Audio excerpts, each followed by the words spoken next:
Hello and welcome to another video in the series Freemasonry and Satanism. Number 66. Wow.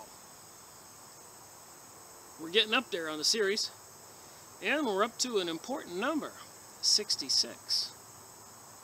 I think it's a rather ominous number. 2 6s. I suppose 3 6s or worse, the mark of the beast, 666.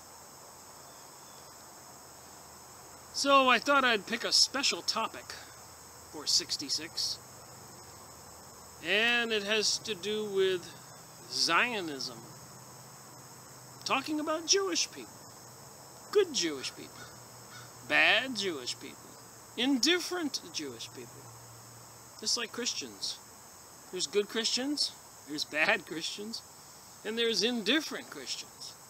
Muslims, Islam, good ones, bad ones, indifferent. I guess most religions, that's the case. A lot of people just want to live their lives. They trust the powers that be. They tend to think that the religious establishments are good. Safe havens. Place to take your troubles. But what if they're not? They talk about freedom of religion. I'm for that.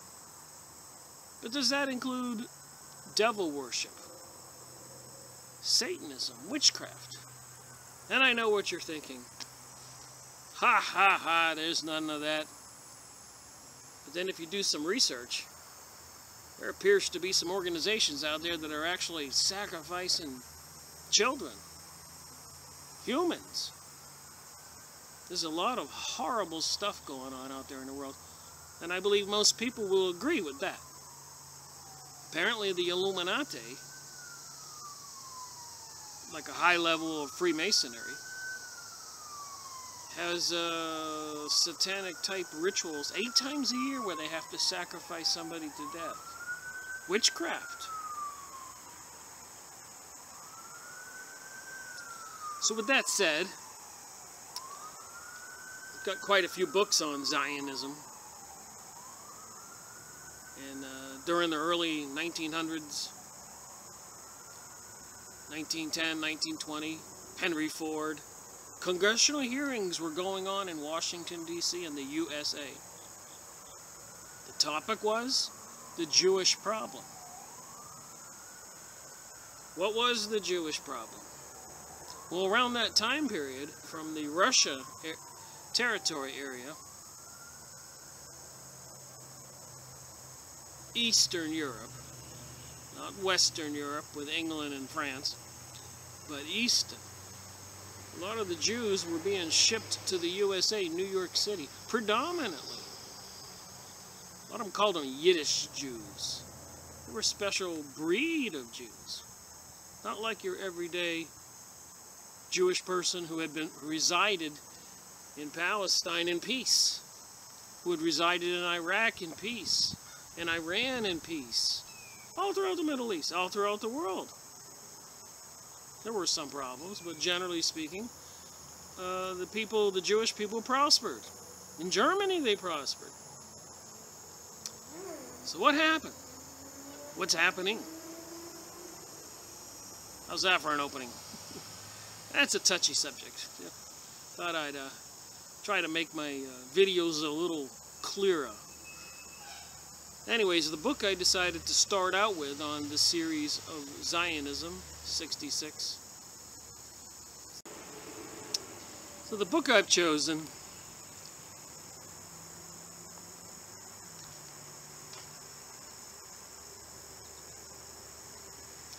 The Life of an American Jew in Israel. Jack Bernstein, as told by Len Martin. So a lot of the things that you hear me say, opinions I have. Obviously, reading a couple hundred books and doing hundreds of hours as I've done on these videos entitles me to a little bit of an opinion.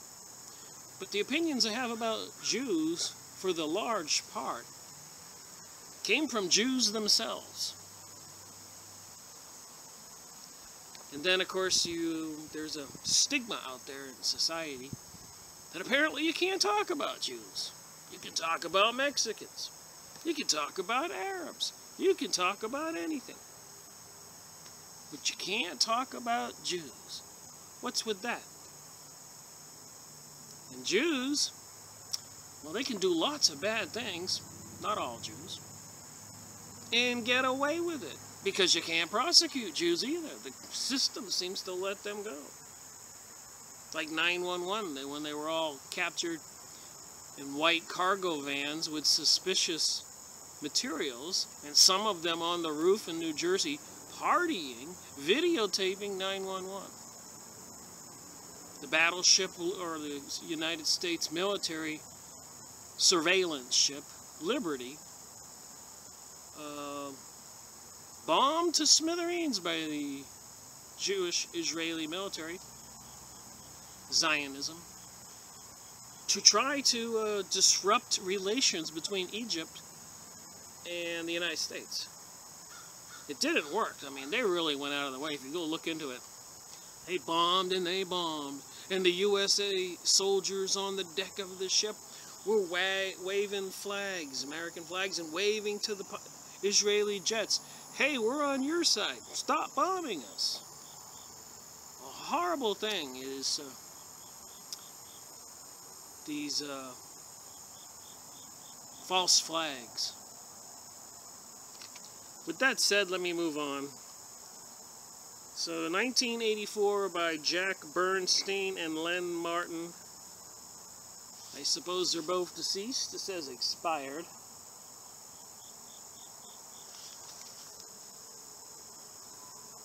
I wish to thank Len Martin for taking my notes and oral descriptions and putting them together into book form.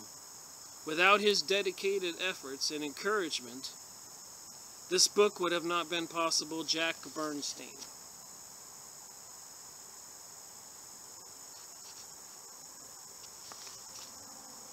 So with that said, let me jump in here. This was 1984. Here's a little information on it. The life of an American Jew in Israel. Something a lot of people don't know, and I'll make it brief. But there's something called Aliyah. If you go to the jpost.com and look it up, Aliyah. It's the return. And they've been sending Jews from all over the world, recruiting Jews from all over the world, since World War I, World War II. From all over the world, Argentina, United States, every country, they've been building up the population, called Aliyah. And a couple thousand years ago, they had something called a diaspora. That when Israel was conquered, the Jews were dispersed all over the world. Apparently, it was a religious thing, or they had to break them all up. Just trying to have their King Solomon's temple and a certain type of religion and causing problems. And so they were conquered several times. Very interesting history, which we'll get into. So here's the original text, U.S. Army Intelligence Report, 1948 open letter to the New York Times, Benjamin Friedman, Samuel Utermeyer. Some of the topics in this thing. And if you notice the Jerusalem star, six-pointed star, with the communist sickle and hammer in there. Stuff you want to know. Okay, a challenge to you, my Zionist brethren. I fully expect the contents of this book to bring a strong reaction from the Zionist Jews. I am well aware of the tactics you, my Zionist brethren, use to quiet anyone who attempts to expose any of your subversive acts. If the person is a Gentile, you cry, anti-Semite. which is nothing more than a smokescreen to hide your actions. But if it is a Jew who is a person doing the exposing, you resort to these tactics. First, you ignore the charges, hoping the information will not be given widespread distribution. But if the information starts reaching too many people, then you ridicule the information and the person or persons giving the information. If that doesn't work, then your next step is character assassination. If the author speaker hasn't been involved in sufficient scandal, then you are adept at fabricating scandal against the person or persons. If none of these are effective, then you are known to resort to physical attacks. Oh my God. But never do you try to prove the information wrong. So before you start to quiet me, your efforts to quiet me, I offer the following challenge to you, my Zionist brethren. So he tells them they can assemble a number of Zionist Jews and witnesses, and they'll have a debate. The debate will be held on live public television. Let's explore the information and let the American people decide for themselves if the information is true or false. Isn't that a fair challenge? But if you resort to crying lies, all lies, and refuse to openly debate the material, you will, in effect, be telling the American people that what I have written are, indeed, the true facts. Jack Bernstein. It says on the bottom here, this challenge was issued in 1984 and has never been accepted. The challenge still stands, and many true Jews and Gentiles are willing to stand instead for the now deceased Mr. Bernstein, should the challenge ever be accepted.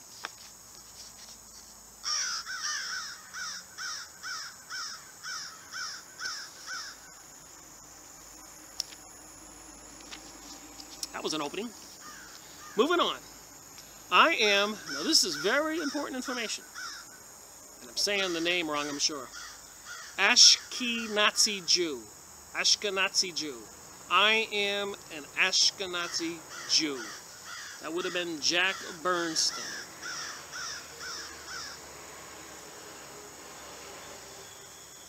So I'm sure if you're like me, I'm a Christian, you're wondering, what's a Ashkenazi Jew? Before Israel became a state in 1948, Jews worldwide were filled with Zionism propaganda, that Israel would be the homeland for all Jews, a refuge for persecuted Jews, a democratic country, and fulfillment of biblical prophecy. There it is right there. Fulfillment of biblical prophecy. And here across America, they've got everybody convinced that the Christian Bible is just fabricated. There was no God. There is no God. There is no devil. They've been promoting this New Age material for quite a while. I got a comment on one of my comments on the internet today when I rebutted something, made a comment on a press release. This other guy made a comment and said, there is no God, there is no devil. I don't believe in any of that stuff. Okay, but here, to get people to go back to Israel, part of the propaganda was fulfillment of a biblical prophecy. Now that's important. These people believe it. Or they believe what they've been told. I am an Ashkenazi Jew who spent the first 25 years of my life in the United States, the country that has given all Jews freedom and the opportunity to prosper. And prosper we Jews did, to the point that one portion of the Jews, the Zionists, have gained a position of political and economic dominance in the United States today. That's important. Who are these Zionists? To fully understand the story I am about to tell, it is important that you understand what Zionism really is. Zionism and Judaism.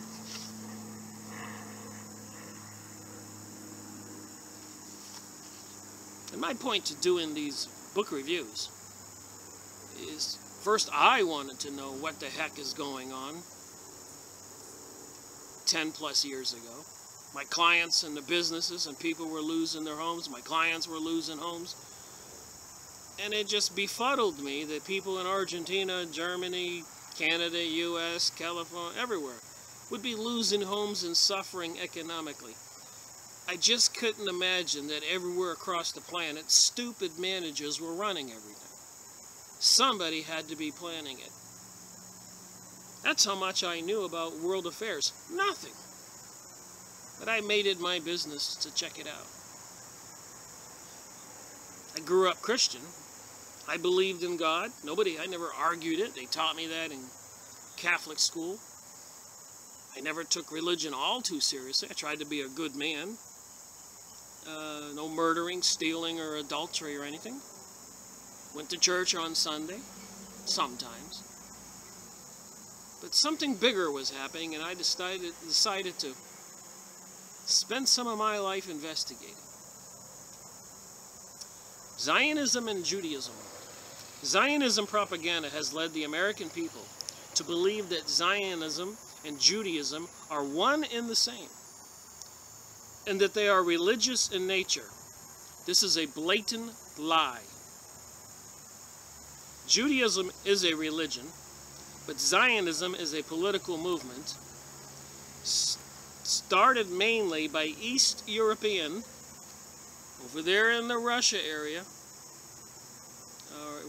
Eastern Germany, Bohemia, where Ukraine is now. Very interesting area. Eastern European Ashkenazi Jews, who for centuries have been the main force behind communism and socialism. The ultimate goal of the Zionism is a one-world government under the control of the Zionist and the Zionist-oriented Jewish international bankers. Here you go. Communism and socialism are merely tools to help them accomplish their goal.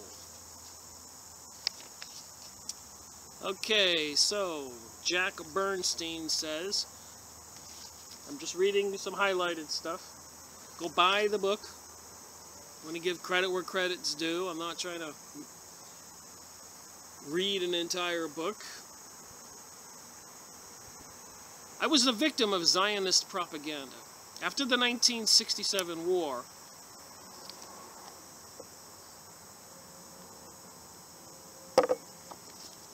we Jews were filled with pride that our homeland had become so powerful and successful. And if you know anything about what's really going on in the world today, they're trying to destroy patriotism. They don't want we, the people, USA, and I'm sure the same thing's going on in Europe, to be patriotic about our country. As George Bush said, the people of the USA will pledge allegiance to the United Nations, which is under the Zionist control. When you hear what's in this book, you're going to say, that's not a good thing. So they want the people in Israel to be patriotic and have pride in their homeland. But the United States, they want the rest of us all over the world to be one worldwide people under their control. Make no mistakes about it. Then, too, we have been filled with the false propaganda that Jews in America were being persecuted. So between 1967 and 1970, approximately 50,000 American Jews fell for the Zionist propaganda and migrated to Israel. I was one of those suckers.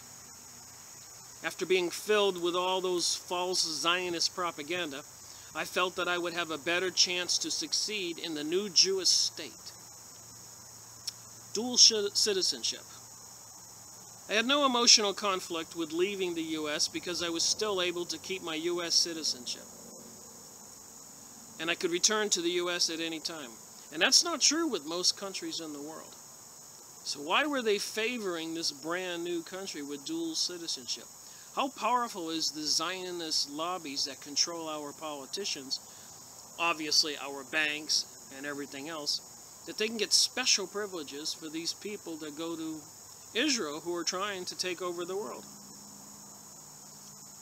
You see, Jews are allowed to be citizens of both Israel and some other countries. The U.S. is one of those countries. The U.S. government allows a Jew to be a citizen of both the U.S. and Israel.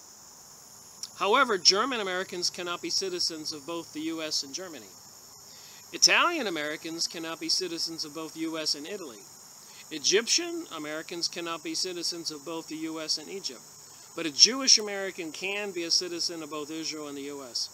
This is a good example of the power that the Zionist Jews have over the U.S. government. So they may as well just say, with these conditions, for these people,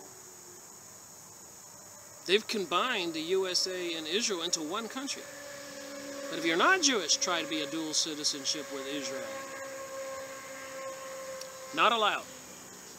So there's something there quite unfair. I arrive in the Jewish paradise after arriving at Lod Airport, just outside of Tel Aviv. I took a bus to the home of Miss Dubal and her aunt. When I saw Fazi, it was love at first sight. I started calling her Ziva, her Hebrew name. So he went over there, he fell in love. Ziva was a shepherdic. Probably saying it wrong. And you Jewish people out there, I apologize. Shepherdic. Jewish from Iraq who, like myself, had fallen for the Zionist propaganda. So he is a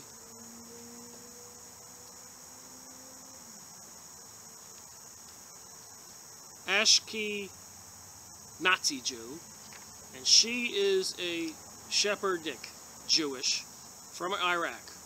Like myself, had fallen for the Zionist propaganda. Like I said, they were recruiting people from all over the world. And if people in those particular countries wouldn't voluntarily leave those countries, like Iraq, agreements were made by powerful people, United Nations, Rothschilds, Zionists, leaders of the world, and like the president of Iraq, to cause problems for the Jews, in other words, make life miserable, maybe even worse than that, so that the Jews would be motivated to leave and go to Israel. So it wasn't a voluntary thing. It was lots of propaganda, lots of behind-the-scenes activities, threat of death, murder, danger. What people don't know, from my research of all these years, I've read that many times. So anyways, he fell in love with this girl from Iraq who was a Shepherdic Jewish from Iraq who, like myself, had fallen for the Zionist propaganda, had migrated to Israel. She was employed as a hairdresser. Okay, moving on. The kibbutz.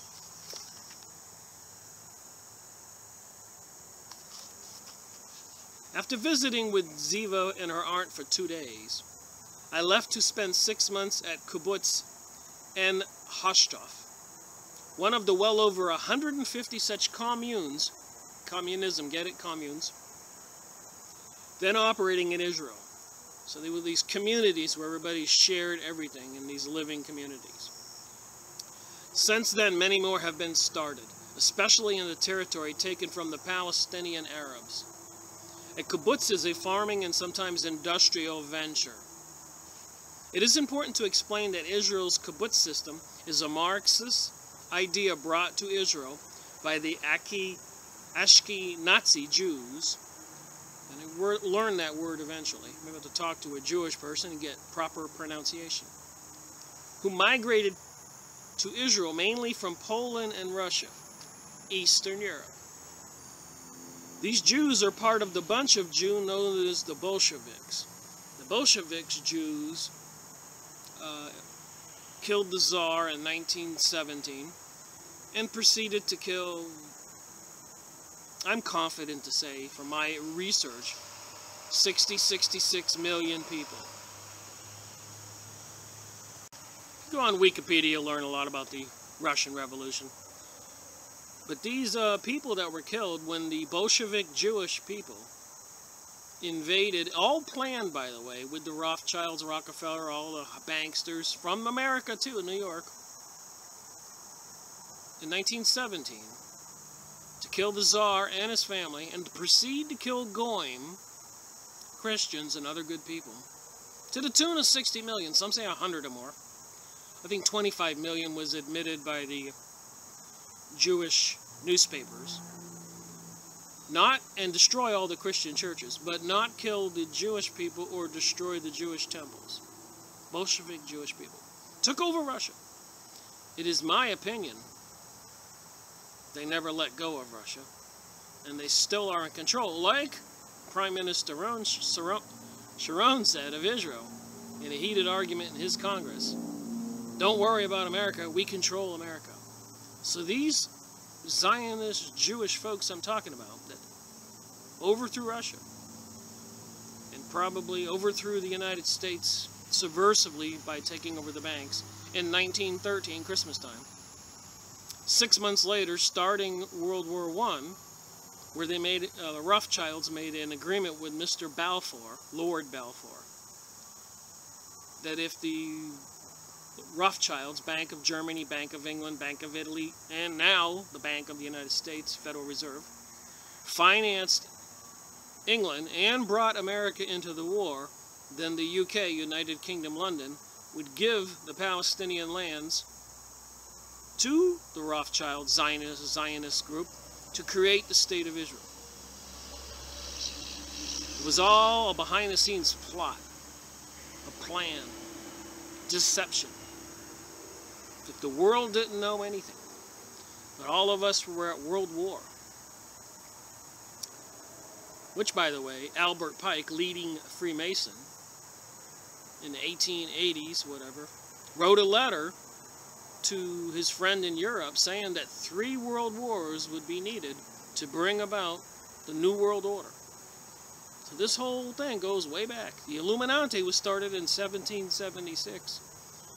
The United States was created in 1776. And most of the members were Freemasons and part of these peoples, and all kinds of symbolism in Washington, D.C., throughout the United States.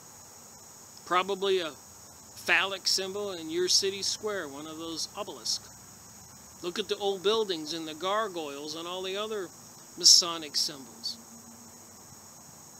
It's right here. The kibbutz. So the kibbutz were a Marxist idea brought to Israel by the Nazi Jews who migrated to Israel mainly from Poland and Russia. These Jews are part of a bunch of Jews known as the Bolsheviks. And of course, they were the ones who overthrew Russia, killed the Tsar, started killing 100 million, so they say, Goyim, people who are not Jews. Goyim means cattle. Before 1917, they were the force that laid the foundation for the Bolshevik Revolution of 1917 in Russia and the start of communism. It says a little asterisk down here on the bottom. See the 1925 official report of the U.S. Army Intelligence regarding the role of the Jewish Zionist financial interest in Bolshevism, page 61. So the bankers were behind overthrowing Russia. And it looks like the bankers now are going to be behind bringing down the USA, then martial law, maybe World War III, in a whole new reality. Martial law, microchipping everybody, enslavement of everybody. And like Russia, I wonder if they'll kill 100 million. Millions more going non-Jews. Again, I want to point out, even emphasize, that it is some of the same bunch of Ashkenazi communist socialist Jews who are the Bolsheviks. They migrated to Israel, gained control of the Zionist movement, and have dominated the government of Israel since the beginning of 1948.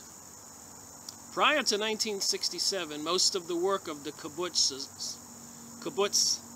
was done by Jews. So they had these communes where all these Jews who were being brought to Israel were living in.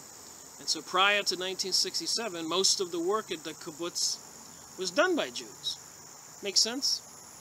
But since 1967 war, the work has been done by Arabs who are paid a very low wage and by volunteers from overseas.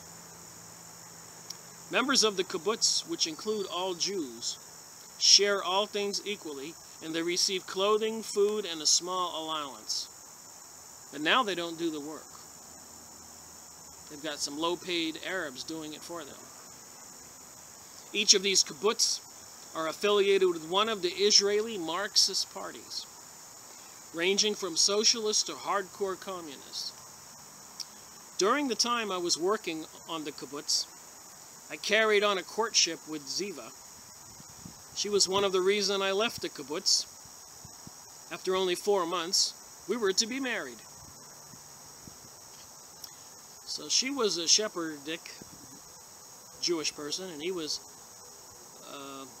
Ashkenazi. Probably never going to learn how to say these Jews. So we got two types there. The Ashkenazi Jews and the Sephardic.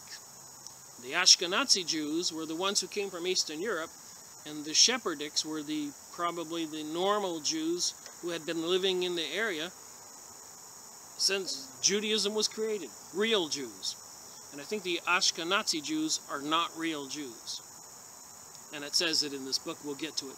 And if you remember, if you've read the last book of the Bible, Revelation, it says in there, Jews who call themselves Jews but are not. Now, how did God know back then, the people who wrote the books for the Bible and stuff, that this situation today would arise? Interesting. Fulfillment of prophecy. Our marriage created problems. Ziva and I were very happy, but our marriage created serious problems. You see, Ziva was a Sephardic Jewish, and I was a Ashkenazi Jewish. As for Ashkenazi Jew, to marry a Sephardic Jew is frowned upon in Israel by the ruling Ashkenazis. To understand why this is the case, you must realize the difference between the Sephardic and the Ashkenazi Jews. The powerful Zionist propaganda machine has led the American people to believe that a Jew is a Jew, one race of people, and that they are God's chosen people. I will deal with the God's chosen people lie later on. First, it is important for you to understand that Jews are not one race of people. There are two distinct groups of Jews in the world. They come from two different areas of the world. Ashkenazi Jews, Anglo, come from Eastern Europe. White people. Eastern Europe. Polish. Russia. Ukraine. And the Sephardic Jew is the oldest group, and it is they, if any, who are the Jews described in the Bible. So the Bible says Jews who call themselves Jews but are not, and it's the ones who are really not Jews that are in control of Israel right now. Anyway, so he married one of the original tribes of Jews. Anyways, they are blood relatives to the Arabs. So the Arabs are related by blood to the Sephardic Jews. So they're all Semitics. So if somebody says you're an anti-Semite, that means you're anti-Arabs. You're anti-people who live in the Middle East. Got nothing to do with Jews, because some of the Jews, the ones who actually rule the world, are from the Ukraine, Russia, Poland area. Look at a map.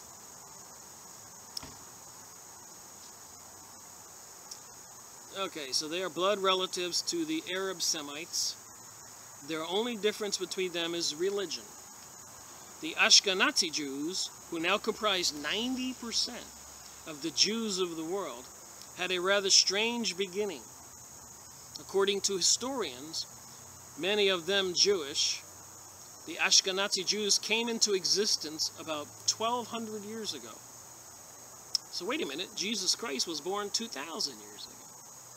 So these Jews, when Jesus went into the Temple Mount and overthrew the money changers' table, or the Jews at that time that had Jesus killed, crucified, are not the same Jews as these people who have taken over Israel and the world with all the banks. At the eastern edge of Europe, today Germany and northern France, Gaul, they lived tribes of people known as the Khazars. Okay, there's a little note on the bottom here. Like I said, this is important stuff to know. A lot of people don't know. They say to me, Rick, you know, who's behind all this craziness in the world? That's the biggest thing. People know something's up. Something's planned. Propaganda out there. We've seen all the Simpsons TV show, cartoon, with the 911 symbols, the little clocks, and football halftime shows, satanic symbolism. Shiva outside of the CERN collider over in Switzerland. The goat video on the Hoover Dam. And the Shiva demonic being on top of the Empire State Building recently. Big demon on there. What's behind all this? The entire Khazar Empire covered what is today most of the Orient and what was once the USSR Russia. Ashkenaz is a Yiddish Germanic for a specific area known today as Germany.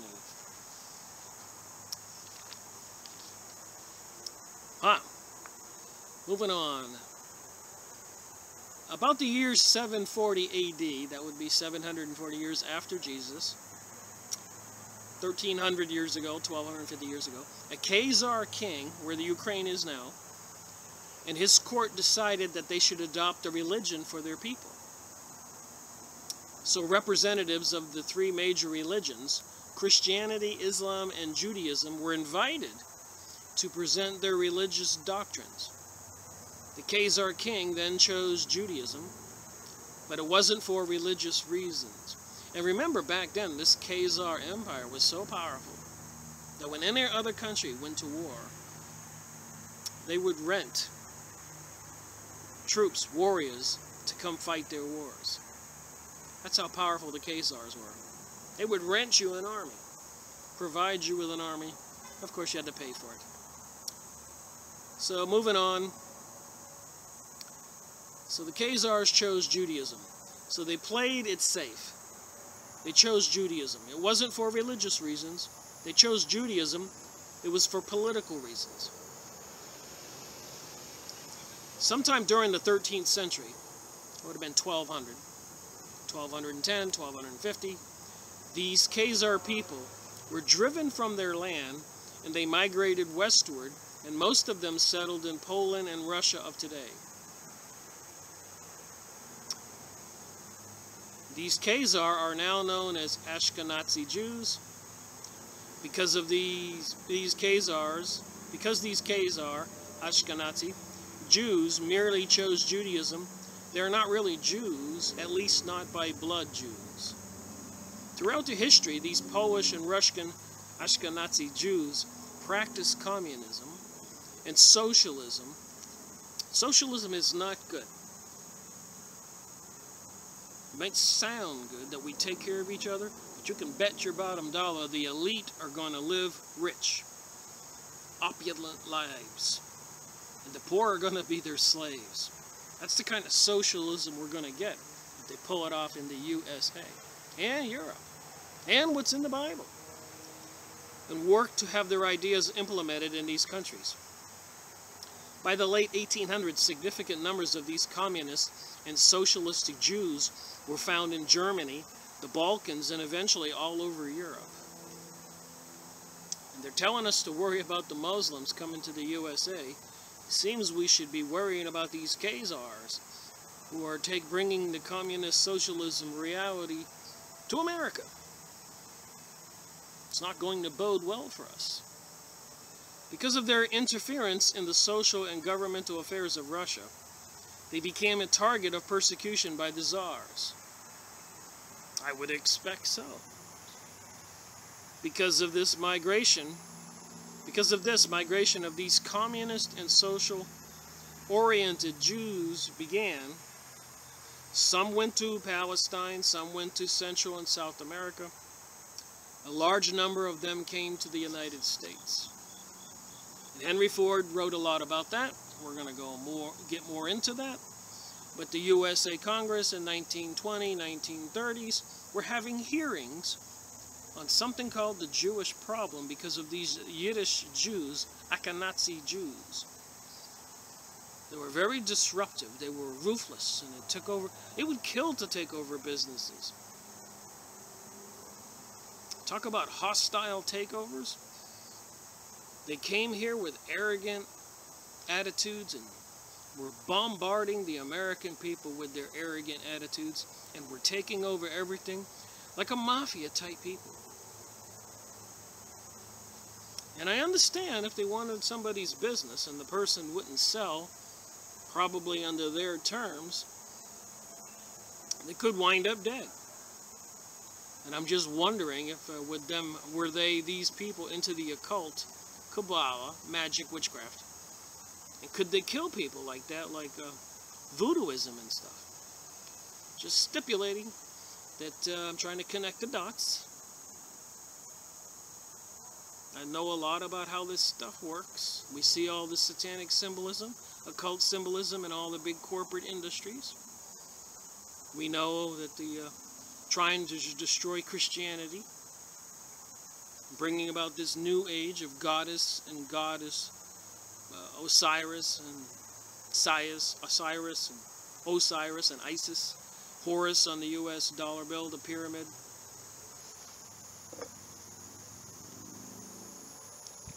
My mouth gets dry, I start messing up the words. In 1897, the first Zionist Congress was held in Basel, Switzerland. As this Congress, it was decided to work toward the establishment of a Jewish state. 1897, see, I'm telling you. And a search for land to build this Jewish state began. Great Britain offered the Zionists land in Africa. This the Zionists rejected. They wanted Palestine.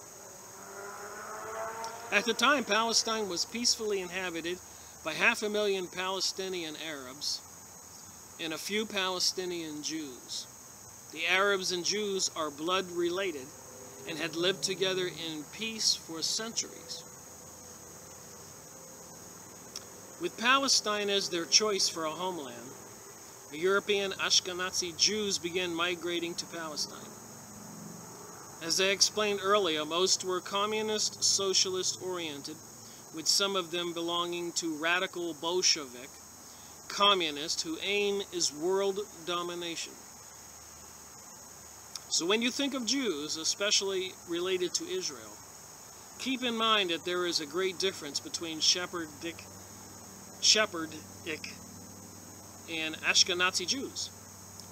They are not one united people. They are socially divided, politically, and especially radically. All right, here it says Sephardic Jews, second-class citizens.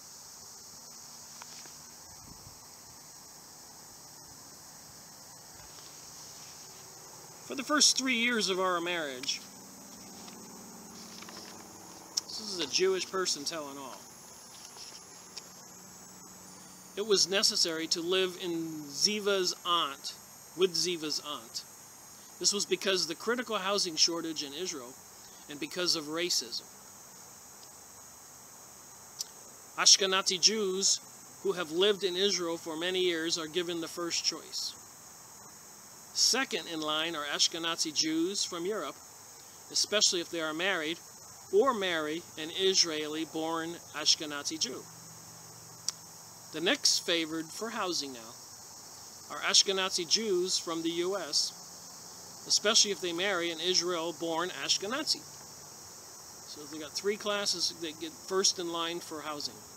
Third, Sephardic Jews have the next choice of whatever housing is left over. At the bottom of the list are Muslims, Druze, and Christians for housing in Israel. Is that racist? Yes, you think? Would they tolerate that here in the USA? It's working out that way now, though. The rich are getting richer, and the poor are getting poorer. Ashkenazi Jews get the choicest jobs. Sephardic Jews next. Muslim, Druze, and Christians fill the menial jobs with a great many left unemployed. Even though I was an Ashkenazi Jew from the U.S., I was placed lower on the list for housing because I had married a Sephardic Jewish. Being denied housing was my second experience of the intense racism that existed in Israel. From the very beginning of my arrival in Israel, many slurs were yelled at me. We American Jews were merely being tolerated. Jews dependent upon American money.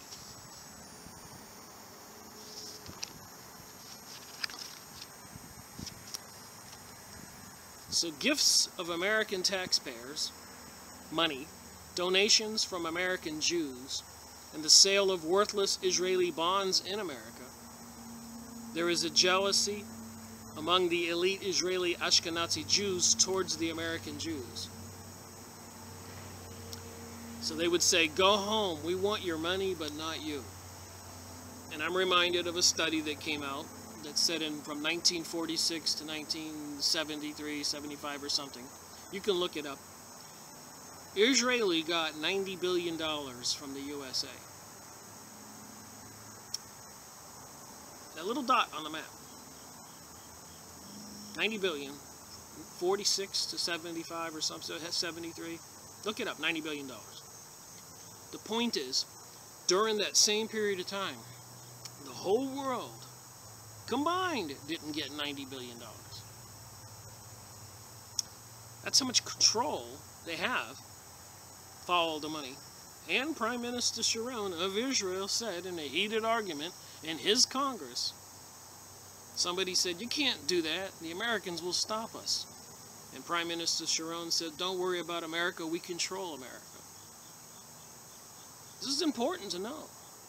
When we go down, if they crush this country, explode an EMP, say there's a plague, cause World War III, crash the stock market, whatever they do, use the HARP system, say an asteroid hit, explode Yellowstone. I don't know what they're going to do. They will have planned it to take down the United States, implement martial law, demand that anybody who wants to get any resources, food, water, job, be microchipped on your right hand or your forehead or somewhere, as per the Bible. And the people who do not comply don't have their chip or their card, off with their heads, like they did in Russia. This is not funny. This is serious. And if you look into it as much as I've looked into it, it's concerning. Nowhere does the path go away from this. It keeps on saying this. In the Freemasonic books I've gone over, they call it, what did H.G. Wells call people not of the elitism groups? Animals not to be trusted. The Freemasonic books called them profane cattle. They looked down on everybody who didn't belong to the Freemasonic lodges. They thought they were superior. They were being taught things that the people didn't know. Israel and communism.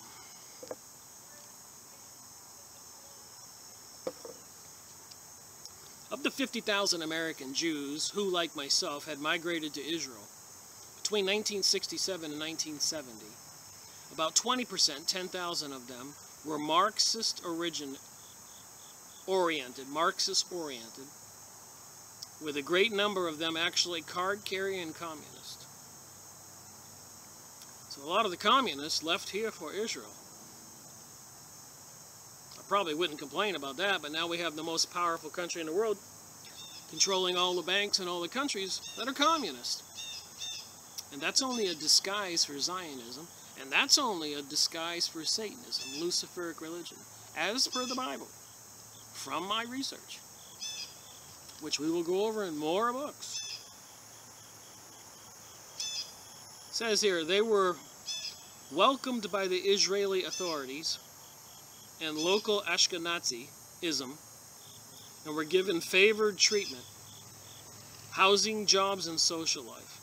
It must be noted that besides coming from the U.S., a great number of the communist Jews migrated to Israel from Chile, Argentina, and South Africa. Of the 50,000 who had migrated to Israel during that time, 80% of us eventually returned to the U.S.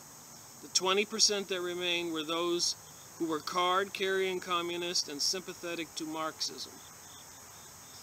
In other words, they were going to be very much in favor of the New World Order, Zionism, ruling the world from Mount Zion, forcing the new one world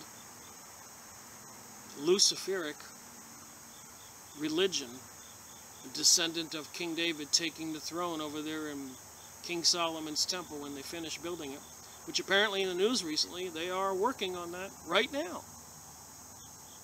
August 2015. All right, a little more. The three faces of Israel. From what I have told you so far, you must have the idea that Israel is a Marxist, socialist, communist country. That would be correct, but Israel has three faces: communism, fascism, and democracy. The Ashkenazi Jews who migrated to Israel from Russia brought with them the ideology of socialism and communism and have put into practice much of that ideology. The Ashkenazi Jews who migrated to Israel from Germany, while sympathetic to communism, and they do not support it, also tend to favor the practice of Nazi-style fascism. During World War II, these elite Zionist Ashkenazi Jews in Germany worked closely with Hitler's Gestapo in persecuting the lower-class German Jews. That's what's going to happen here in the USA if they take over. I keep saying, most of us will be the lower class. We're not part of these things. Imagine taking a pot, let's say you're making a recipe, putting stuff in the pot, and you take 2 cups of communism and 2 cups of Nazism. What are you going to get? That can't be good.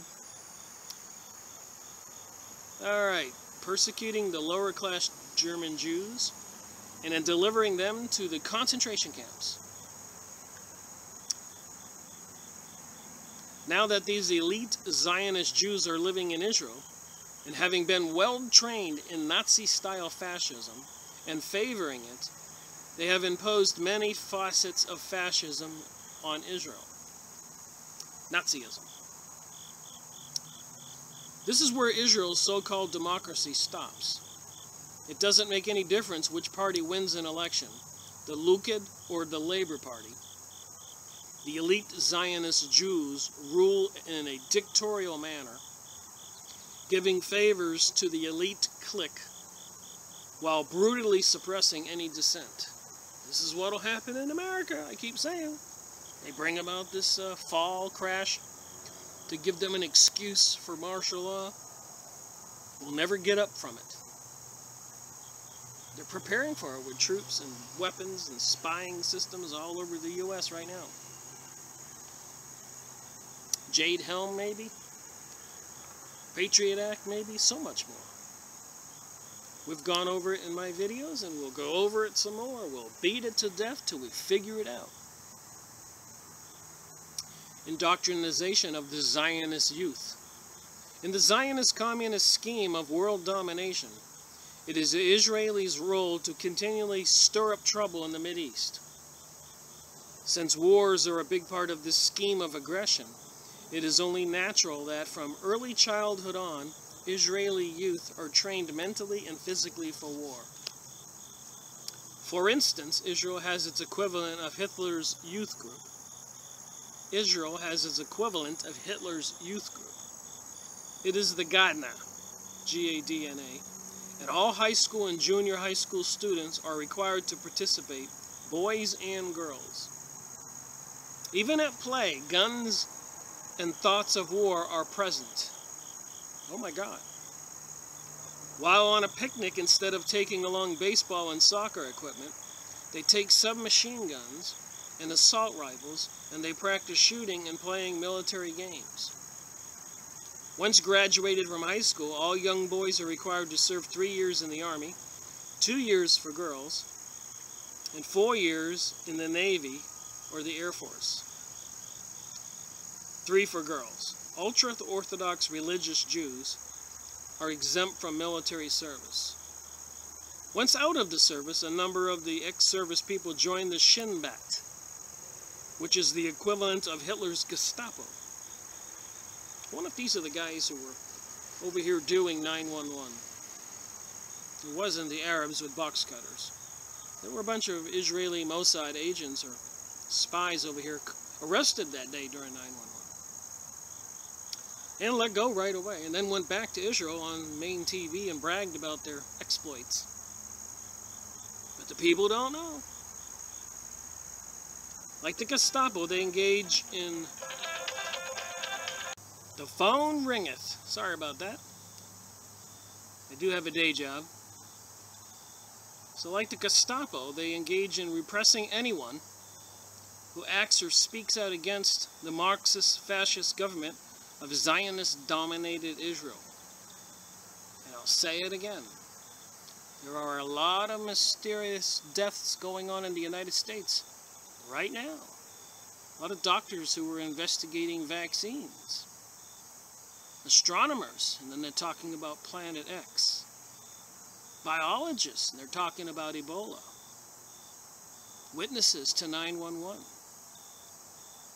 Military people being let go. Who are they replacing them with? Seems like the stage is being set for something. Lots of people who investigate, report, know too much, get killed. It's a dangerous business these days in the United States to talk about the truth.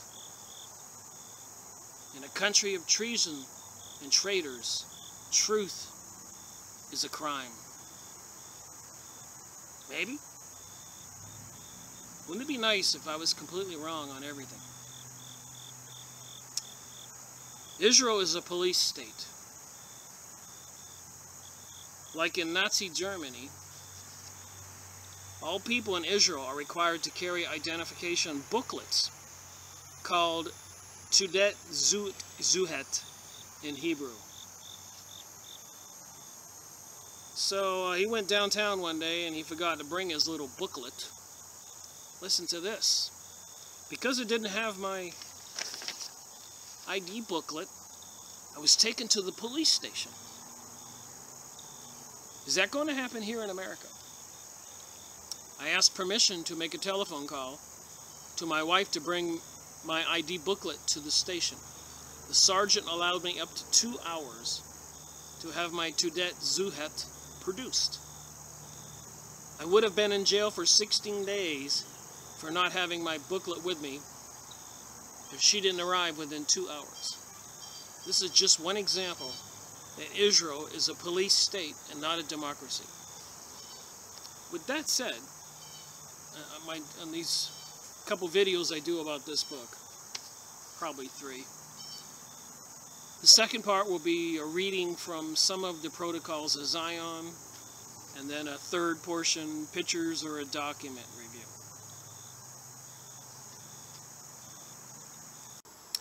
Well, I've talked about the protocols of Zion, and I printed out a copy free online.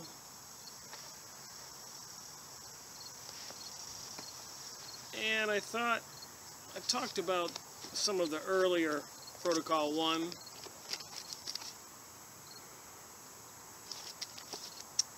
You can see my little tabs on some of my earlier videos. Protocol 2. I thought for this video I would examine Protocol 10.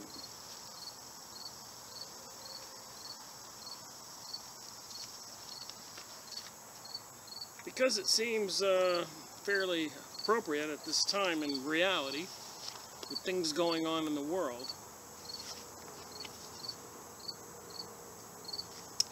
So I thought I'd read them a little bit and discuss them and see if it matches what is going on, what they said they were going to do to take over the world. The Zionist Jewish folks. Protocol number 10. Today, I begin with a repetition of what I said before. So 1 through 9, he said some of these things before. And I beg you to bear in mind that governments and peoples are content in the political with outside appearances. So apparently the government and the people are all allowing themselves to be fooled. And everybody seems content as long as everything is going all right. But will everything continue to be going all right for some, better for others, and much worse for many? So let's see what the Zionist Jewish planners 100 years ago said they were going to do. And how indeed are the Goyim to perceive the underlying meaning of things when their representatives give the best of their energies to enjoying themselves? So we watch all the politicians and Obama on the golf course, and movie stars. Everybody's having an extravagant good time, and we're all entertained by watching it on TV. For our policy, it is of the greatest importance to take cognizance of this detail. So the Zionist Jews know that everybody is aware of the representatives give the best of their energies to enjoying themselves. The parties that must go on in Washington, D.C., while lots of other people suffer. It will be of assistance to us when we come to consider the division of authority of property, of the dwelling of taxation, the ideal of concealed taxes, and reflex force of laws. So when they have these reflex force of laws, which is called reflection of politics, like Sandy Hook, 911, it allows them to do things they wouldn't normally be able to do. And the Patriot Act was apparently already written because it was passed days after 911, and no government body can pass legislation and create it in days.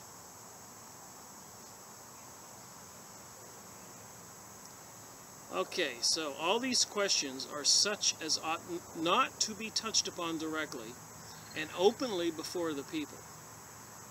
Remember, this is the Zionist Jews talking about their plan, the protocols of Zion. In cases where it is indispensable to touch upon them, they must not be categorically named. It must merely be declared without detailed exposition that the principles of contemporary law are acknowledged by us.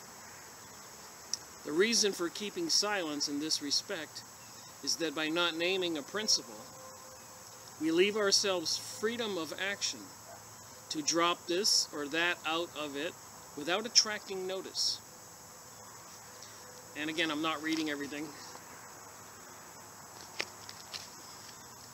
The mob, that would be the peoples, the citizens of the country, the world. The mob cherishes a special affection and respect for the geniuses of political power and accepts all their deeds of violence with admiring response. How many people still love Bill Clinton? And how many people still love George Bush, who was at the helm during 9/11? And look how the people are following for Donald Trump. And Hillary Clinton with her outrageous angers and words that come out of her mouth and actions. All of them. So rascality, well, yes. So they're rascals, but the public says it's clever. A trick, if you like, but how craftily played. How magnificently done. With imprudent audacity. So that's what the public out there. The Democrats are going to love the Democrats no matter what they do, like Bill Clinton or Hillary. Or whoever else they choose. Republicans, no matter if they elect another Bush, and he creates more wars and more hardships and more difficulties, the Republicans will love him. So it seems. But at some point, there's a breaking point. It's going to say this in this document. And they're preparing for that breaking point. When the people realize they're being fooled, duped, and deceived. Okay, you're not going to believe this. I have to show you. Our goal, world power. We count upon attracting all nations to the task of erecting a new fundamental structure, the project for which has been drawn by us. This is why, before everything, it is indispensable for us to arm ourselves and to store up in ourselves that absolute reckless audacity and irresistible might of spirit, which in the person of our active workers will break down all hindrances in our way. So they have to prepare themselves and be ready to come at the people, let's say of the USA, these revolutionaries trying to bring about the New World Order and New Age, i.e. Zionism, one world government, from the Vatican, Mount Zion, and communist nations, and basically the boot stepping on the people's head. And right now the people are embracing this thing that's coming, and they don't know what's coming. That's what's scary. So let me continue some more of what they say. When we have accomplished our coup d'état, we shall say then to the various peoples, everything has gone terribly badly. So when it goes terribly badly, they're going to step and say, yeah, it's gone terribly badly, when they created it to get terribly badly. We are destroying the causes of your torment. So they're going to probably try to punish our leaders and say they are going to save us. Remember, like Prime Minister Sharon of Israel said, don't worry about America. We control America. He said that in a heated argument when somebody in his Congress said, we can't do that. The USA government will stop us. He said, no, we control the USA. We are destroying the causes of your torment. So these puppet people they put in charge, who are having parties and sex and all kinds, stealing money and playing the stock market and banksters, and they're going to save us from the stooges they put in charge. Nationalities, frontiers, differences of coinages. These are the causes of our torment. Get it? Differences of coinage. Money wars. Then will the mob exalt us. So when they say they're going to save us from these evil forces, China fixing its currency, the USA fixing its currency, Germany, England, the bank wars that these people own, by the way. The Zionist Jewish people, Rothschild, Rockefellers, and more, of course. The mob will exalt us, so it's going to get so bad, people will look to anybody to save us and bear us up in their hands in the unanimous triumph of hopes and expectations. Voting, which we have made the instrument, which will set us on the throne. So they're going to get the multitudes of people to vote for these people to rule the world.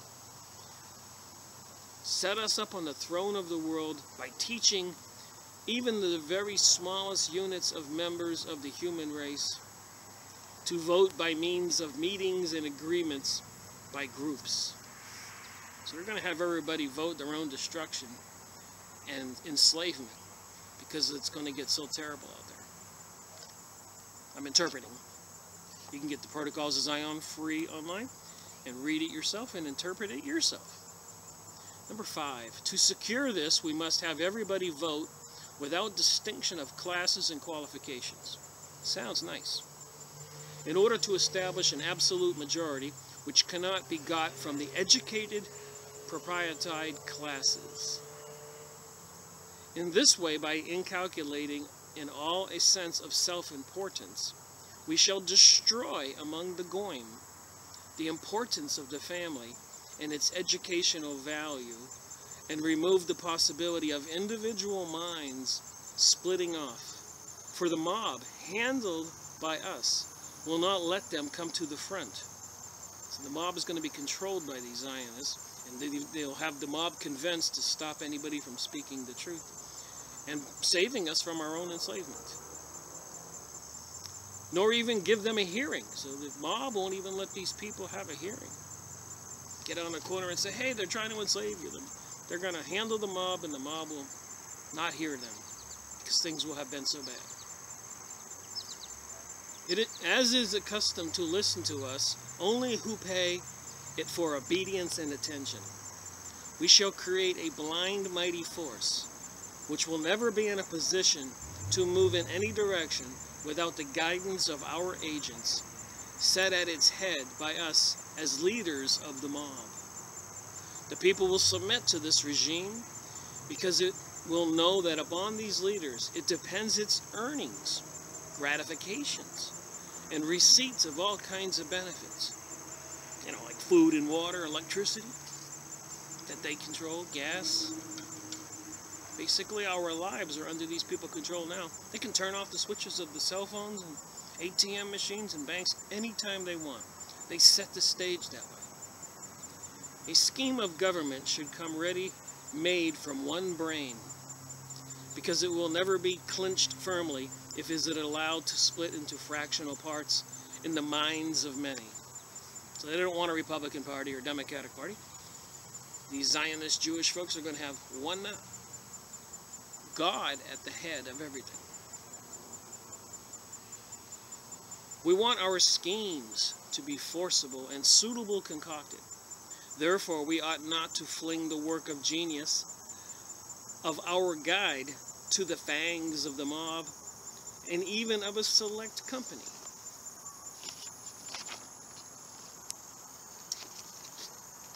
Like I said, I'm not reading everything. You can go online and look up the Protocols of Zion, print it out like I did. Poison of liberalism. Poison of liberalism. Under various names there exist in all countries approximately one and the same thing. Representation, ministry, Senate, State Council, legislative, and executive corps. And of course in the United States we have the House of Representatives, the Congress, and then we have the presidency, and we have the Supreme Court, the three branches of government. Take note of the fact that each of the above-named institutions corresponds to some important function of the state. Okay, and I'm reading on, I'm skipping some stuff. If we injure one part of the machinery of the state falls sick, like a human body, and will die. And I believe, 2% plus or minus Jewish people in the United States, and 50% almost of the Supreme Court are Jewish. Isn't that odd? But the Jewish Zionist people, like Prime Minister Sharon said, they control the politicians, they control the United States, they control the secret services probably, they control the military probably, they control the newspapers, they control the TV, they control everything. And a lot of people are believing the propaganda, as you will see it says here in their document. When we introduce into the Senate organism the poison of liberalism, its whole political complexion underwent a change. So they've been the ones promoting this liberalism as a means of destruction of the United States of America. If they weren't promoting it, it wouldn't be happening. States have been seized with a mortal illness, blood poisoning. All that remains is to await the end of their death agony. Liberalism, this is by the communist, Zionist, Jewish folks here. They wrote this document. Liberalism produced constitutional states, which took the place of what was the only safeguard of the goyim. They call us goyim. You can see that here where my hand is.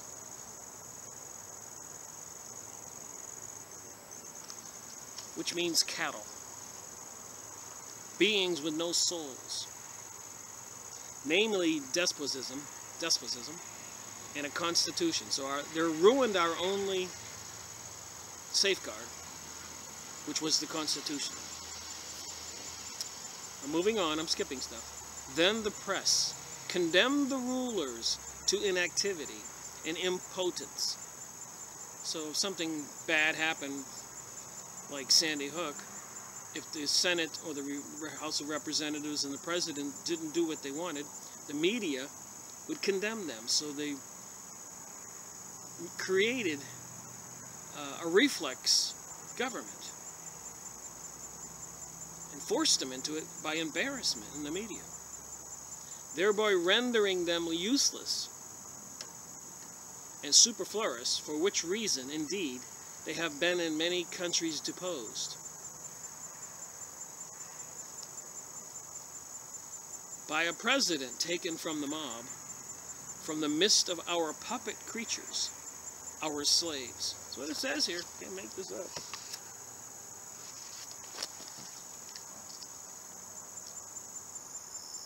This was the foundation of the mine which we have laid under the Goy people. I should rather say under the Goy peoples. We name presidents. In the future, we shall establish the responsibility of presidents. So they're going to establish, these people that worship Lucifer now, the duties of our presidents, so they say. Sometimes I wonder, you know, with this stuff being published, and all this stuff I've been going over, what does it take for people to wake up? By that time, we shall be in a position to disregard forms in carrying through matters for which our impersonal puppet will be responsible. So the president that they select for us will do what they say and will be impersonal. A deadlock which will finally disorganize the country. They're planning a deadlock that will disorganize the country. So this is part 13 on number 10, Protocol of Zion. In order that our scheme may produce this result, we shall arrange elections in favor of such presidents as have in their past some dark, undiscovered stain, some Panama, or other, something secret about them they don't want out there, pedophilia, adultery, robbing somebody, I don't know.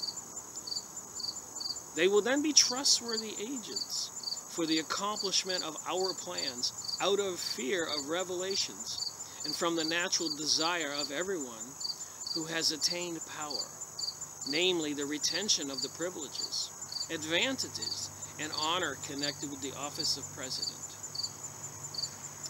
So I wonder what they have on Obama, on Bush, on Clinton. Anything, you think?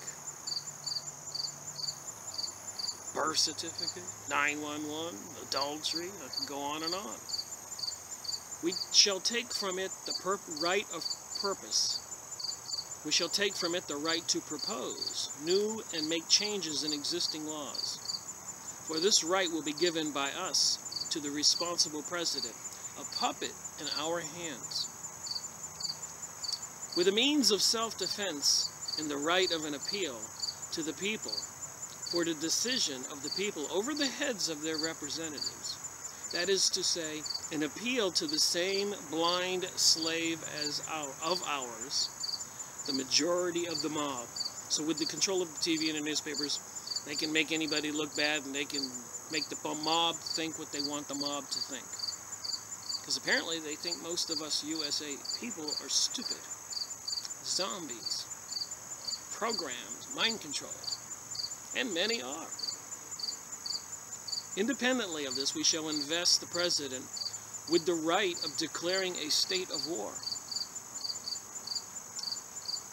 So they can declare a state of war anytime they want, and institute martial law, which everybody has to obey commands, and the Constitution is suspended. So when a president declares martial law, the Constitution is suspended, and everybody has to take commands during wars. Did you know that? I think it's been in the papers. The president has the right to confiscate all transportation, modes of transportation, all food supplies. They've been working at being able to turn off everybody's cell phone. It'll be a different kind of world, and they can do it with a switch. And these people will be the ones who have orchestrated it and control it for a new world order that won't be pleasant. Make no bones about that. Reading on. We shall invest the president with the right of declaring a state of war. We shall justify this last right on the ground that the president, as chief of the whole army of the country, must have it at his disposal in case of need for the defense of a new Republican Constitution. So the war will be against the citizens because they're going to have a new Republican Constitution. This right to defend, which will belong to him as the responsible representative of this Constitution. Number 14, it is easy to understand that in these conditions, the key of the shrine will lie in our hands.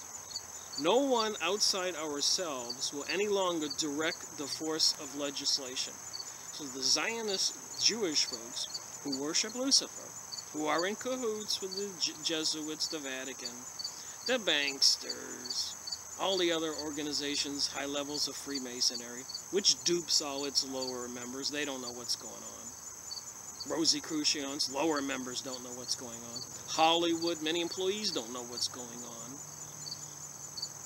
Knights of Malta. Many organizations out there. Trilateral Commission, Council of Foreign Relations, United Nations, all trying to bring forth a communist country, which was created by these Zionist Jewish folks, by the way, with the intentions of turning the whole world into their domain and disposing with people not of their religion or fraternity. And punishment for not swearing allegiance to their new God, maybe some descendant of King David, is beheaded. Look up guillotines on army bases on YouTube videos and listen to a couple truck drivers. Tell them what they're delivering. If that doesn't give you goosebumps, I don't know what will. Besides this, we shall, with the introduction of the new Republican Constitution, take from the chamber the right of interpolation on government measures on the pretext of preserving political secrecy. We shall, by the new Constitution, reduce the number of representatives to a minimum, thereby proportionally reducing political passions and their passion for politics. If, however, they should, which is hardly to be expected, burst into flame, even in this minimum, so should somebody get patriotic and start demonstrating, we shall nullify them by stirring appeal. They own the newspapers and TV. They'll say that these people are doing it are going to cause the big problems to come back again that they created. In a reference to the majority of the whole people. So they'll use the TV and media to the whole people and say, hey, these people are going to cause you to go back into depressed situation again, chaos and anarchy, collapsing the system like before. Upon the president will depend the appointment of presidents and vice presidents of the chamber and the Senate.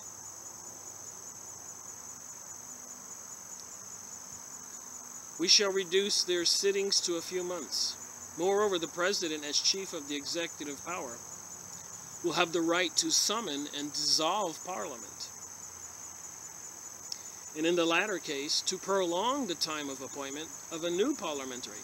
So if he's got a good parliament, Senate, representatives who are doing the bidding, they can extend it. So long as everything is going good and the masters have everybody as slaves and no revolutionary behavior, they want to keep it that way. We shall instigate ministers and other officials of the higher administration about the president to evade dispositions by taking measures of their own, for doing which they will be made the scapegoats in his place. So they shall instigate ministers and other officials of the higher administration about the president to evade his disposition by taking measures of their own. The president will, at our discretion, interpret the sense of such of an existing laws. He will further annul them when we indicate to him the necessity to do so. He will have the right to propose temporary laws and even new departures in the government constitutional working, the pretext both for one and the other being the requirements for the supreme welfare of the state. Presidential decrees such as FDR, employed to debase the U.S. dollar and steal the gold and to place the U.S. under a permanent state of emergency and war against its own citizens. We shall destroy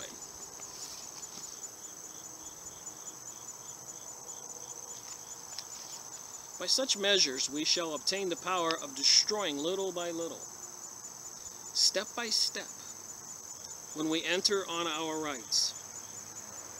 We are compelled to introduce into the constitutions of states to prepare for the transition to an imperceptible abolition of every kind of constitution.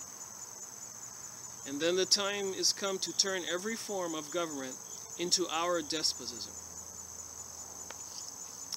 into their control. The recognition of our despot may also come before the destruction of the Constitution. So people might wake up and see what's happening. The moment of this recognition will come when the peoples, utterly wearied by the irregularities and incompetence, a matter which we shall arrange. That's what they say here. Away with them, and give us one king over all the earth who will unite us. So they're going to make the people beg for this. And annihilate the causes of disorder, frontiers, nationalities, religions, state depths. Who will give us peace and quiet, which we cannot find under our rulers and our representations. So they're going to cause everything to be so horrible, so that the peoples will clamor and beg for this master, this one God of the Zionist Jewish folks. But you yourselves perfectly well know that to produce the possibility of the expression of such wishes by all the nations, it is indispensable to trouble in all countries the people's relations with their governments. So they have to create these troubles, so as to utterly exhaust humanity with dissension, hatred, struggle, envy, and even by the use of torture, by starvation, by the inoculation of diseases. Get it? Ebola, Australian antigen, Mars, SARS, flus, bird flus. It says it right here. By want, so that the goyim, that's us, we cattle, see no other issue than to take refuge in our complete sovereignty and money and all else. So they're going to create the problem to be so horrible that everybody goes along. And the last bit here is, but if we give the nations of the world a breathing space, the moment we long for is hardly likely ever to arrive. Let me say that again. If we ever give the nations of the world a breathing space, so the nations wake up and see what's happening, the moment we long for is hardly like to ever arrive. You think that's why the insanity and all the issues that are popping up in the news just keep on going and going and going, one thing after another? They don't want to give any of the countries and the peoples a chance to breathe. And how many people, biologists, Scientists, medical doctors examining the vaccines with the dangerous toxins in them have been killed. Witnesses to politics, banksters have been killed. Military leaders, scientists in Star Wars, a lot of the 911 witnesses, so many have died. And apparently when Kennedy was killed, 100 of the associates of his who helped him propel him into power mysteriously died within a year. So they really are at war with the people, and anybody who seems to rise up to be able to speak up might wind up dead or discredited, accused of a crime, robbing a bank, pedophilia, something. Make him out to be a traitor, a horrible person, anti-government belligerent, terrorist. How easy is it to rig these events, to get what they want, to rule the world, the Zionist Jewish folks, with many others who are into the occult Luciferic religion. They say it's the Khazars. We talked about that. We're going to talk about more of this stuff until we exhaust the issue and we understand it. At least I'll do the best I can. And there is a comment section. Give me a thumbs up.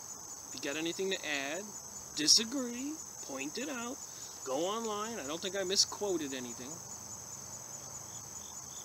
Thank you. Like I just said at the end of the Protocols of Zion, thank you. Thank you for watching my videos and being part of the group of people who are waking up trying to figure out what's going on. So I think I'll do a little pictures thing here, which I kind of enjoy doing. Pictures kind of tell a lot. Israel wants peace. Do we believe that really?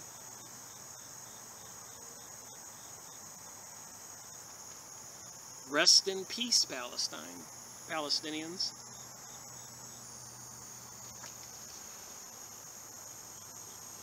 Once upon a time in Rafah, my father told me you Arabs are evil terrorist animals.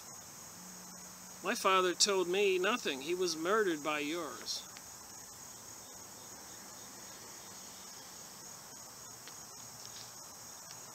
Israel doesn't need your sympathy. Israel needs you.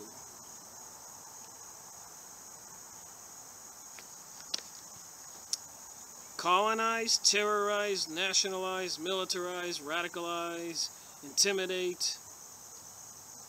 The Israel symbol, the menorah, 7 candlestick thing.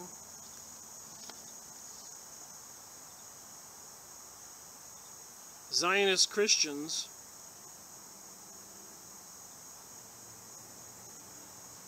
united Israel, and Palestinian Christians are burying the dead.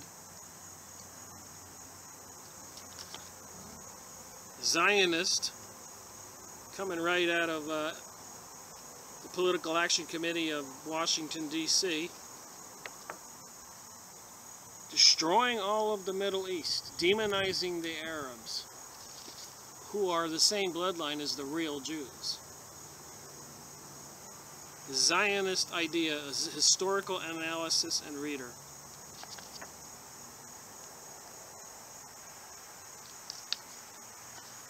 Just like when you mention Illuminati to some people, they start giggling, like you just mentioned UFOs or ghosts. So you mention Zionism, they do the same thing. It goes way back in history.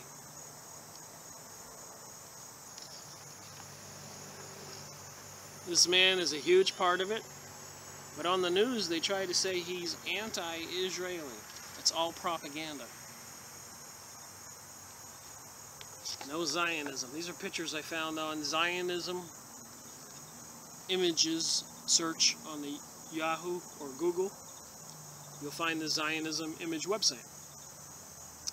Egypt 76, Egypt 94, Egypt 2002.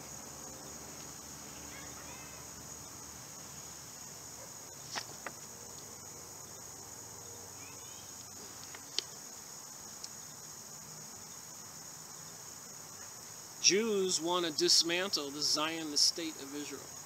These would probably be those Shepherd Jews that we just talked about. The Jews who wrote the Protocols of Zion: Ginsburg, Rothschilds, Herzl. But if you go on Snoops or stuff like that, they'll try to have you convinced that their Protocols of Zion are fake. But a lot of rabbis and a lot of experts say they're not. And what's really the truth, that the protocols are true. What the protocols say they're going to do, they have done. And they are doing. They want to control the world. Rob Emanuel, hawking for war. He's this guy here. I guess he's now the mayor of Chicago. Was Obama's consultant. He's a Jewish citizen and a USA citizen. Zionism have no rights to rule apart any part. Zionists stole the Holy Land from probably the Sephardic Jews. I mean, if you can't believe them, who are you going to believe? Zionism causes global anti-Semitism. Like I said, go on the internet, look up Zionism in images, you'll find the website. You can see this stuff for yourself.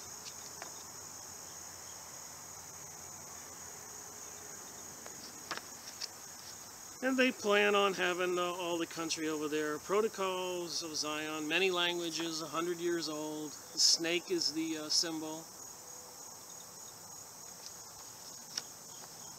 Here in America, a lot of the Orthodox churches have been taken over by the Zionist thinkers, communist, socialist, and they preaching to the American people to send your money, and if you don't support Israel, you're going to Hades. Censure, intimidate, radicalize, militarize, nationalize, terrorize, and colonize. They're trying to take over the USA. The Sephardic Jews in Israel fighting with the Ashkenazi Jews, the police in Israel. Los Protocols de Zion. Nazis, even the Vatican's probably in on it. Communism, the Masons, the banksters, it's all in this picture. Look at the fingers. The banksters, the Freemasons. The International Jew, the Ashkenazis.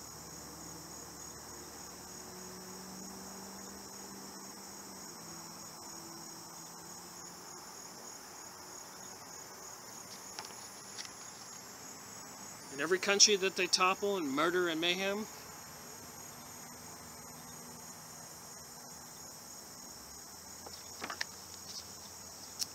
Henry Mackau, I keep talking about him, who wrote the Illuminati, the cult that hijacked the world.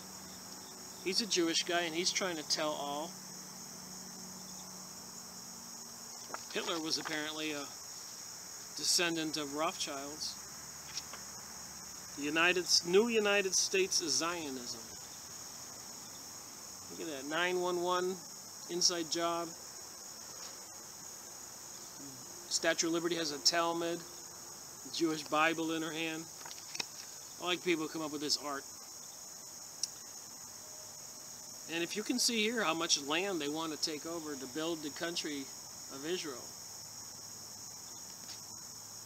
Remember, Palestine's only over here where my finger is, and all the way from the Euphrates River would be Iraq, all that land, Syria, Saudi Arabia, they got plans for a big nation. And some old documents and books. So the Protocols of Zion are real. I mean, these go way back. 1937. The Zionism Criminal Network, the new map of the world. The bottom line, it's like a mafia. If the mafia were probably made by these Ashkenazis, Yiddish Jews who came to America. You think? They got plans for the world. They brag about it now. End of Zionism equals peace. Must be a Shepherdic Jewish guy. First part of that is called Shepherd, and then it's IC. Not quite sure how to say it, Shepherdic. Then we went over the video with Tex Mars, Swindler's List. All these people working for Obama are dual citizens of Israel, USA. Put in charge of all of our national security, homeland security, everything. These people who have an ulterior motive, purpose, are in charge of our resources and affairs. And this is what they want all over the world.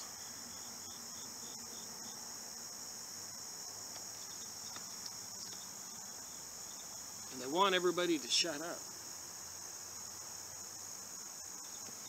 And if you don't shut up, maybe they'll shut you up. And they started out with a little bit of land like my finger here.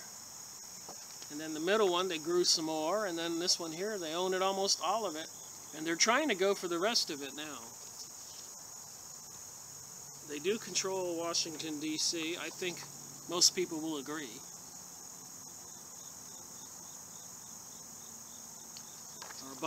Politicians, many of them are bought and paid for. No matter who wins, the Republicans or the Democrats are controlled by these people.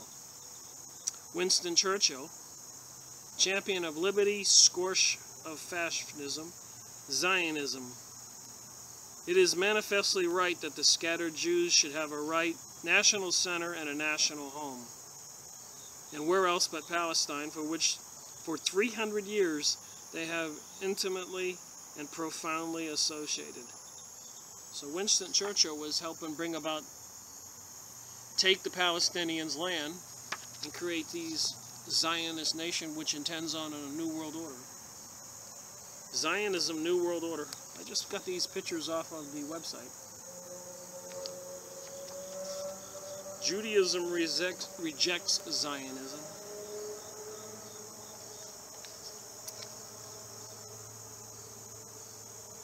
Most of these people that run almost everything, Viacom CEO, CBS, Disney,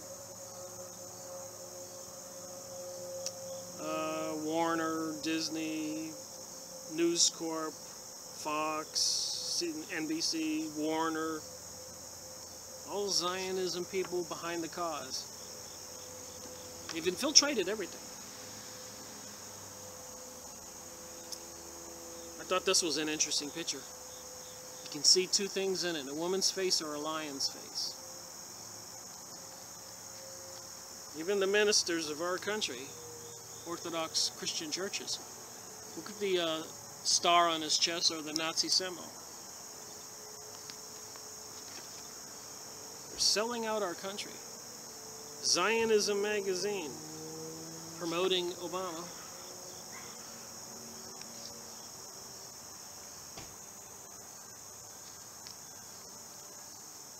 Hillary says, wipe out Gaza now. So if we get to have her for president, she'll kill the rest of the Palestinians off. Is this going to be we the people in this country if we don't accept this new rule? And they do sacrifices to people, to children every year, to their pagan god. So thank you for watching my videos. Leave me a comment. Give me a thumbs up. I got 38 reviews on one of my previous videos and 1 thumb down. So I'm wondering, did all those other people just not want to give me a thumbs up, or did they not think about it?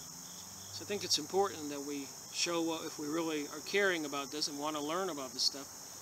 But when you watch a video, if it's giving good information, give it a thumbs up. If you think I'm giving false information, give it a thumbs down. And I do apologize if I'm not the best speaker or actor. That's not what I'm trying to do. I'm trying to pass on information of books I read. Rick Miracle reporting.